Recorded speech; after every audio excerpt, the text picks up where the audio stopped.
হরে কৃষ্ণ হরে বল, দাড়ি পাল্লা টেনে তোল।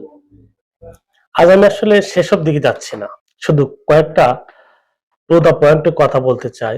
গত ২৪ আন্দোলনের পরে জামায়াত ইসলাম প্রশাসনকে যেভাবে ইচ্ছা ইউজ করেছে, ইউনূস সরকারকে চাপে রেখেছে তাদের দাবি দাবা পূরণ করার জন্য। এটা উন্মুক্ত এবং সবাই জানে। লাস্ট যতটুকু মনে পড়ে, তারা ডিসি বদলির ব্যাপারে বলেছিল যে ডিসি গুলো যেন লটারির মাধ্যমে পরিবর্তন করা হয়।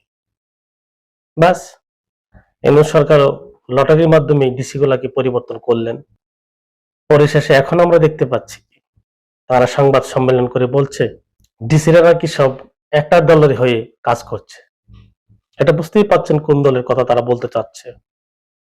আপনারা দেখুন, যখন দেশনেত্রী আপসহীন নেত্রী বেগম খালেদা জিয়া অসুস্থ ছিল, তারেক রহমান একটা ফেসবুকে বলেছিলেন যে আমার আসতে আমার দলের আলাপ আলোচনার মাধ্যমে আসতে হবে, একটা দায়বদ্ধতা আছে। একটা আবেগের জায়গা থেকে তিনি এই পোস্টটি দিয়েছিলেন। এটা নিয়ে নানান ধরনের ট্রল হয়েছে। করেছে কারা? ওই যে বট বাহিনী। আর বট বাহিনীকে এটা নতুন করে আমার বলার আর দরকার নেই। তারা বুঝতে পারছিল যে হয়তো আজ নও কাল তারেক রহমান আসবেই। কিন্তু আশা ঠেকানোর জন্য হয়েছে কি জানেন? হাদি হত্যাকাণ্ডটা তারেক রহমানকে বোঝানো যে দেশের পরিস্থিতি ভালো না, নিরাপত্তা জোরদার হবে না, তুমি এসো না। কিন্তু শহীদ প্রেসিডেন্ট জিয়া রহমান দেশ নেত্রী বেগম খালেদা জিয়ার সন্তান বলে কথা। ওনার মেধা প্রজ্ঞা, উনি বুঝতে পারছিলেন কিছু সামহাও কিছু একটা হতে যাচ্ছে, খুব শীঘ্রই দেশে আসতে হবে।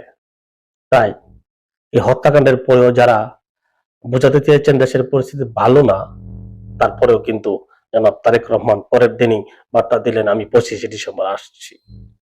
তারপরে আসাটা কত সুন্দর, এবং আমার মনে হয় যে পৃথিবীর ইতিহাসে দেশ প্রত্যাবর্তন কোন নেতার ক্ষেত্রে এত জনগণের জোয়ার পৃথিবী এর আগে কখনো দেখেনি। তারপর থেকে শুরু হলো তার জনজোয়ারের পালা। যেন তার এক ম্যাজিকেই সব ভ্যানিশ হয়ে গেল তাদের প্ল্যান এবং পরিকল্পনা। এয়ারপোর্টে যেদিন সে প্রথম মাটি ছুঁয়েছিল তার থেকে শুরু, তারপর 16 মিনিটের সেই ঐতিহাসিক ভাষণ, যার পর ধীরে ধীরে ধীরে ধীরে এই যে 24-এর পরে এরা নিজে ভেবে নিয়েছিল সরকার আস্তে আস্তে পিছু হটতে শুরু করলো। এখন আর কোনো দিক বেদিক না পেয়ে তারেক রহমানের যে নিরাপত্তা নিয়ে বেশ কিছুদিন আলোচনা করছিল। বিশেষ করে আমি জামায়াতের 70 আসনের যে প্রার্থী, উনি যখন খুব নেরো মাইন্ড সেট আপে বলছিল যে তারেক রহমানকে এত প্রটোকল দিতে হবে কেন, তারেক রহমান যতটুকু অবদান চাচ্ছে বেশি অবদান আমার এই দেশের জন্য। তখন আসলে আমি হাসবো না কাঁদবো আমি ভেবে পাচ্ছিলাম না।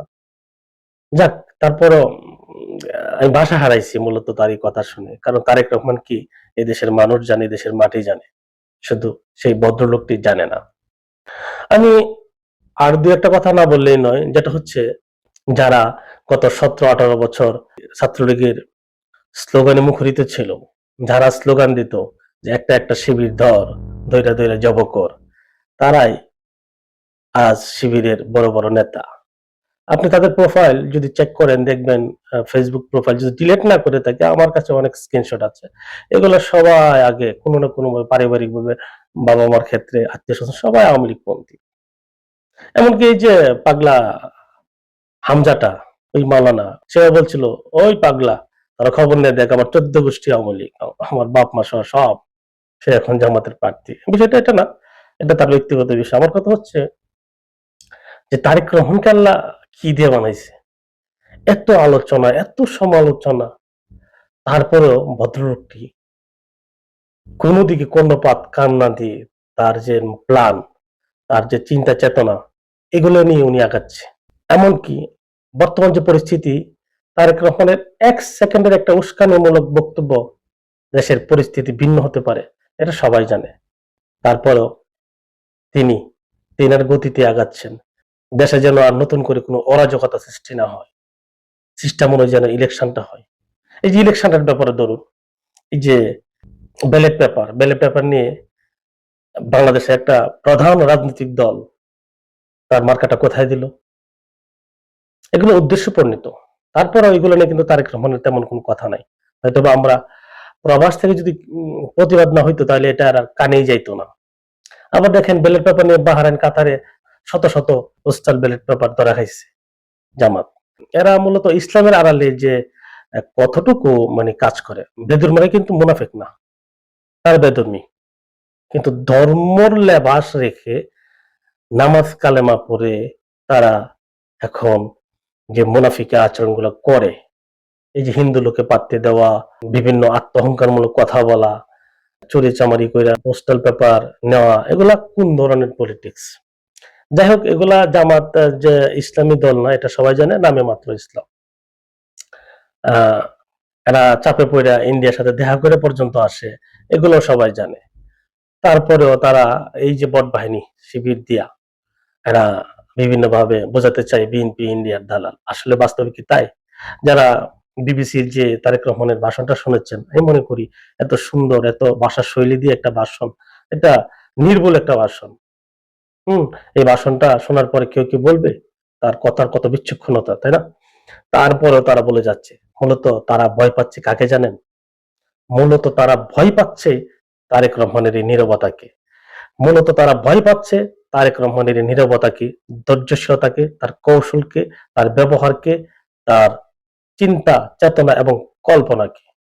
হ্যাঁ, এটাই তারেক রহমান। তার চিন্তা, দূরদর্শী ভাবনা, হুবহু বাবা এবং মা।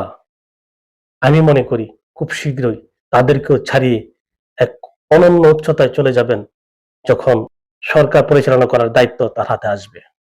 আমি বিশ্বাস করি। সবাই ভালো থাকবেন।